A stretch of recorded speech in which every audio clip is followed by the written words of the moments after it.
लेते हैं। बेंगलुरु तशद्दुद के मामले में गिरफ्तार नौजवानों के लिए मुफ्त कानूनी चाराजोई कर रहे सेकुलर एडवोकेट्स फ्रंट को पहली बड़ी कामयाबी मिली है। जमानत के लिए दाखिल की गई 12 दरख्वास्तों में 8 अफराद को जमानत मिल गई है। इन 8 नौजवानों की आज रिहाई अमल में आ सकती है। फ्रंट के नायब चेयरमैन सैयद इशरतुल्लाह ने कहा है कि इस तशद्दुद के वाक़े में 430 अफराद की गिरफ्तारियां हुई हैं।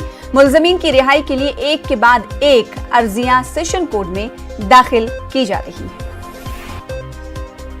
हमने 12 बेल एप्लीकेशंस मूव किए थे। 12 क्राइम नंबर में तकरीबन 12 बेल एप्लीकेशंस मूव किए थे। उसमें से 8 का आर्डर आ चुका है, अभी 4 का बाकी है। कल भी एक केस का जो है आर्ग्यूमेंट होना बाकी है।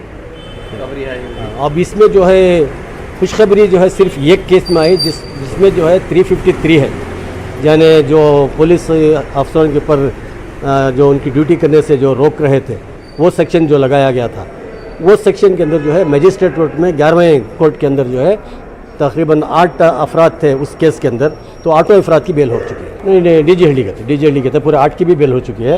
वो तकरीबन 4000 रुपये ये कैश सिक्योरिटी था, वो कैश सिक्योरिटी का इंतज़ाम भी हमने फ्रंट की जानिब से किया है और रिलीज ऑर्डर जेल को पहुंच चुका है। इस फ्रंट को एक बड़ी कामयाबी इसे माना जा सकता है। रऊफ अल्लूर हमारे साथ जुड़ रहे हैं। सेकुलर एडवोकेट्स फ्रंट के लिए रऊफ, ये बड़ी कामयाबी क्योंकि 4 लोगों को जमानत इस मामले पर मिल रही है। जी देखिए, बेंगलुरु के डीजे हल्ली और केजे हल्ली में 11 अगस्त को पेश आए तशद्दुद के वाक़े के बाद तकरीबन 430 अफराद को गिरफ्तार किया गया है। ये तमाम मुतासरा खानदान कानून इंसाफ के लिए, अपने नौजवानों की रिहाई के लिए कोर्ट और कचहरी के चक्कर काट रहे हैं। तो इस दौरान इस पूरे मामले की मुफ्त कानूनी चाराजोई का बेड़ा सेकुलर एडवोकेट्स फ्रंट ने उठाया है। शहर के सेकुलर एडवोकेट्स ने मिलकर ये फ्रंट कायम किया है और ये पहला बड़ा केस उन्होंने अपने हाथों में लेते हुए जमानत की दरख्वास्तें अपने तौर पर दाखिल करना शुरू की हैं और अब जो है 8 अफराद को, 8 मुलज़मीन को बेल मिल चुकी है और आज उनकी रिहाई अमल में आ सकती है। तो इस लिहाज से एक पहली बड़ी कामयाबी हम कह सकते हैं सेकुलर एडवोकेट्स फोरम को हासिल हुई है और हम देख रहे हैं कि इस पूरे मामले में UAPA का नाफिज किया गया है। तकरीबन 250 मुलज़मीन के खिलाफ UAPA नाफिज हुआ है और इस मामले की जांच NIA भी कर रही है।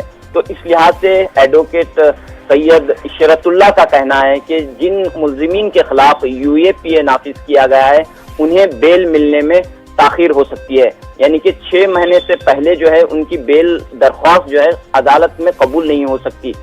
6 माह के बाद उनके लिए जो है बेल एप्लीकेशन दाखिल करना होता है। लेकिन इसके बावजूद जिनके खिलाफ UAPA लगाया गया है उनके खिलाफ उन मुलज़मीन के पैरवी करते हुए जमानत की अर्जियां सेकुलर एडवोकेट्स फोरम की जानिब से दाखिल की जा रही हैं और जिन मुलज़मीन की UAPA NIA की जानिब से जो जांच हो रही है वो मामला सख्त है और इसमें जो है बेल मिलना आसान नहीं है। तो इस लिहाज से ये मामला काफी अहम और संजीदगी इख्तियार कर चुका है और जो खानदान मुतासिर हुए हैं वो काफी जो है इंसाफ के लिए या फिर अपने बच्चों की रिहाई के लिए कोर्ट कचहरी के चक्कर काट रहे हैं। जी, पहली बड़ी कामयाबी इसे माना जा सकता है। बेहद शुक्रिया हमारे साथ जुड़ने के लिए।